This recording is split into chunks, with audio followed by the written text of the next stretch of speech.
আসসালামু আলাইকুম। আমরা গুণের কিছু সহজ পদ্ধতি দেখব।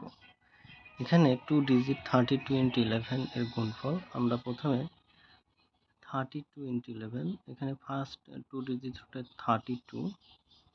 আমরা 32 কে দুই পাশে লিখব এবং এদের যোগফল 3 plus 2।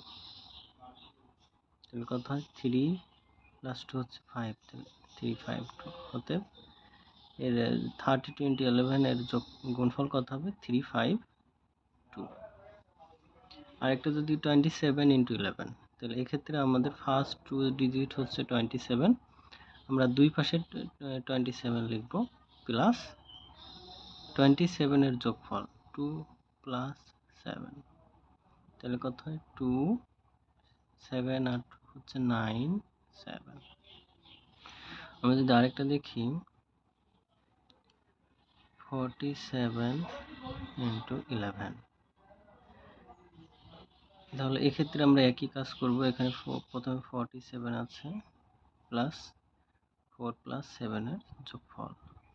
এখানে দেখা যাচ্ছে যে আমরা যদি যোগ করি এর যোগফল হচ্ছে 11।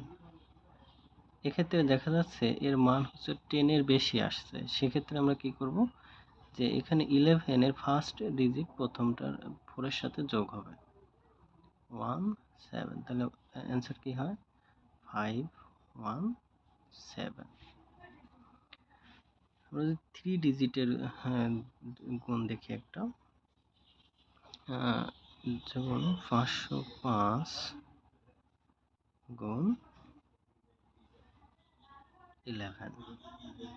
এক্ষেত্রে আমাদের সিস্টেম হচ্ছে প্রথম দুইটা 5 তো আমরা লিখব অবশ্যই দুই পাশে, প্লাস 5 এর যোগফল করব 5 plus 0, এরপরে 0-র সাথে আমরা পরের 5 যোগ করব, কত হয়? 5 5 0 আর 5 5 5, তাহলে এর মোট গুণফল অ্যান্সার কত হবে? 5 5 5।